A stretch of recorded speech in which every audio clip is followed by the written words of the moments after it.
ഇതെന്താണ് ഈ നൃത്തം എന്നല്ലേ? നമ്മളെ ശങ്കരിക്കും ചെറിയൊരു ടോയ് നമ്മൾ വാങ്ങിച്ചു കൊടുത്തിട്ടുണ്ട് കേട്ടോ. അത് കളിക്കുന്നതിൻ്റെ ശബ്ദം കേട്ടിട്ടുള്ള നൃത്തമായിട്ട് കാണുന്നത്. ആ ഒരു നൃത്തം കണ്ടപ്പോൾ എനിക്ക് ചെറിയൊരു വിഷമമായി. പൊതുവേ അവരങ്ങനെ നിൽക്കാറില്ല കേട്ടോ. പ്രത്യേകിച്ച് കുഞ്ഞൂസ് നിൽക്കുമ്പോൾ ശങ്കരൻ അവനെ കളിയാക്കുന്നുണ്ടോ എന്നും കൂടി ഒരു ഡൗട്ട് തോന്നിയപ്പോൾ ഒന്നും നോക്കിയില്ല, അവരെ കൂട്ടിലാക്കി എൻ്റെ മക്കളങ്ങോട്ട് ഞാൻ കയറ്റിട്ടോ. കയറ്റിയതും അവർ ആ കളിച്ച ഭാഗത്ത് പോയിട്ട് ഭയങ്കര മണം പിടിക്കലായിരുന്നു കുഞ്ഞൂസ്.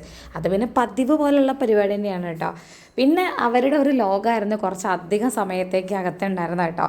കുഞ്ഞൂസും മേട്ടും കൂടി അങ്ങോട്ട് നടക്കുകയാണ്. മേട്ടൂന് അങ്ങനെ പ്രത്യേകിച്ച് ഒരു വികാരവും ഇല്ല, ഒന്നും മൈൻഡാക്കുന്നില്ല. അപ്പോൾ മേട്ടൂനെ ഉത്സാഹപ്പെടുത്താൻ വേണ്ടിയിട്ട് ഞാൻ മാക്സിമം ശ്രമിക്കുന്നുണ്ട് കേട്ടോ. പക്ഷേ മേട്ടു കണ്ടില്ല കേട്ടില്ല എന്നുള്ളൊരു ഭാവം തന്നെയാണ് കേട്ടോ. എന്തിന് നമ്മളെ ശങ്കരന് ബഹളം വെച്ചിട്ട് വരെ മൈൻഡ് ചെയ്തില്ല. ഇത് നമ്മുടെ വീട്ടിലേക്ക് വന്നിട്ട് പുതിയ ആളുകളാണ് കേട്ടോ. ഇത് വെച്ചതിൻ്റെ ഒരു പ്രത്യേക ഒരു കാരണം, രാത്രിയുള്ള വലിയ ലൈറ്റ് ഓഫ് ചെയ്ത് കഴിഞ്ഞാൽ ഈ അക്വേറിയത്തിൻ്റെ ലൈറ്റ് ഉണ്ടാവുമല്ലോ എന്ന് വിചാരിച്ചിട്ടാണ് കേട്ടോ. പിന്നെ ഞാനിരുന്നപ്പോൾ രണ്ടാളും എൻ്റെ അടുത്തേക്ക് വരുന്നുണ്ട്. പിന്നെ പിടിച്ചിരുത്തിയിട്ട് മേട്ടുവിനെ രണ്ടാളെയും കാട്ടിക്കൊടുക്ക് നോക്ക് എന്നൊക്കെ പറയുന്നുണ്ട് കേട്ടോ. കുഞ്ഞൂസ് ഏകദേശം അവരായിട്ട് സെറ്റ് ആയിക്കൊണ്ടിരിക്കുന്നുണ്ട്. മേട്ടുവിനെ ഞങ്ങൾ പരിശ്രമിപ്പിക്കുന്നുണ്ടെങ്കിൽ പോലും അവനത് മൈൻഡാക്കുന്നില്ല കേട്ടോ. ആ സമയം കൊണ്ട് കുഞ്ഞൂസ് അവിടെ റെസ്റ്റ് എടുക്കുന്നതുകൊണ്ട് ഇവരെ നോക്കുന്നുണ്ട് കേട്ടോ. എന്നാലും ഒന്ന് നോക്കിയാലോ എന്നുള്ളൊരു ഭാവത്തിൽ അവൻ നോക്കുന്നുണ്ട് കേട്ടോ. പക്ഷെ അങ്ങനെ പൂർണ്ണമായിട്ടും മൈൻഡാക്കുന്നില്ല. അവന് പ്രത്യേകിച്ച് ഒരു മൂഡില്ല എന്നുള്ളതാണ് വാസ്തവം. പക്ഷേ കുഞ്ഞൂസിനെ ഇടയ്ക്കിടയ്ക്ക് നോക്കുന്നുണ്ട് കേട്ടോ. കുഞ്ഞൂസ് അവരുടെ അടുത്തേക്ക് പോണതോ ഒക്കെ നോക്കുന്നുണ്ടെങ്കിൽ പോലും അവരെ കാര്യമായിട്ട് മൈൻഡാക്കുന്നില്ല. ഇനിയിപ്പോൾ അതൊക്കെ ശരിയായിക്കോളായിരിക്കും എന്ന് ഞാൻ വിചാരിക്കുന്നുണ്ട്. ആവാതെ എവിടെ പോകാനാ. ഇപ്പോൾ കുറച്ച് ദിവസമായിട്ട് അല്ലെങ്കിലും മേട്ട് മൂടാവട്ടെ കേട്ടോ. അത് ഈ ശങ്കരി വരുന്നതിന് മുന്നേ ഉണ്ട്. കുറച്ച് ദിവസമായിട്ട് ഞാൻ ശ്രദ്ധിക്കുന്നുണ്ട്. എന്ത് പറ്റിയെന്ന് അറിയില്ല. അപ്പോൾ അവന് വേണ്ട സപ്ലിമെൻറ്റ്സും കാര്യങ്ങളൊക്കെ നമ്മൾ കൊടുക്കുന്നൊക്കെ ഉണ്ട്. ഇതിനിടയിൽ ഞാൻ അവരെ ബാത്റൂമിൻ്റെ ആ ഒരു പാത്രമൊക്കെ വൃത്തിയാക്കി കൊണ്ടുവന്ന് വീണ്ടും സെറ്റ് ചെയ്ത് കൊടുത്തു കേട്ടോ.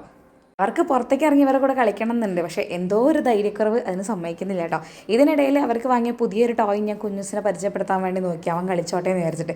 പക്ഷേ അവൾക്ക് അത് വലിയ ഇഷ്ടപ്പെട്ടിട്ടില്ല കേട്ടോ. പണ്ട് മുതലേ ഇങ്ങനെ ടോയ് ഒന്നും അവൾ ഉപയോഗിച്ചിട്ടൊന്നുമില്ല. ഒരു പക്ഷേ എനിക്ക് കിട്ടിയ പ്രായത്തിൻ്റെ വ്യത്യാസമായിരിക്കാം. അന്നും അങ്ങനെ ഇങ്ങനെ സാധനങ്ങൾ കടിച്ച് നശിപ്പിക്കുകയും കാര്യങ്ങളൊന്നും അവൾ ചെയ്യാറില്ല കേട്ടോ. ഇപ്പം ഞാൻ ആൾക്ക് കൊടുത്തിട്ടും ആളതിന് തീരെ താല്പര്യം കാണിക്കുന്നില്ല കേട്ടോ. അവസാനം ആ 2 പേർക്ക് ടോയ് കഴിക്കാൻ വേണ്ടിയിട്ട് കൂട്ടിലിട്ട് കൊടുത്തു. പിന്നെ നേരെ മീഷോന്ന് വന്നൊരു പ്രൊഡക്റ്റ് അങ്ങോട്ട് പൊട്ടിക്കാൻ വിചാരിച്ചിട്ടോ. എന്തായിരിക്കും എന്നറിയോ? എന്നെങ്കാട്ടി ആകാംക്ഷയാണ് കുഞ്ഞൂസിനും മേട്ടൂനും. ഞാൻ പൊട്ടിക്കുന്ന ഓരോ നിമിഷം എന്നെ അതിഗംഭീരമായിട്ട് വാച്ച് ചെയ്തുകൊണ്ടിരിക്കുക നമ്മുടെ മേട്ടു കേട്ടോ. സംഭവത്തിൽ ഇത് വേറെ ഒന്നല്ല, ഒരു കമ്മൽ ബോക്സ് ആണ് കേട്ടോ.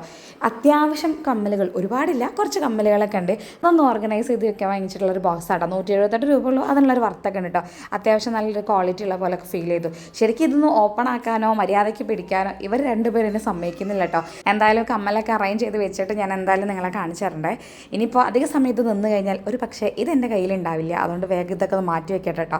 അപ്പോൾ ഇങ്ങനെ ഈ കമ്മൽ ബോക്സും ഇവരൊക്കെ ഇഷ്ടപ്പെട്ടോ? ഇഷ്ടപ്പെട്ടെങ്കിൽ കമൻറ്റ് ചെയ്യാൻ വേണ്ടി മറക്കണ്ട കേട്ടോ.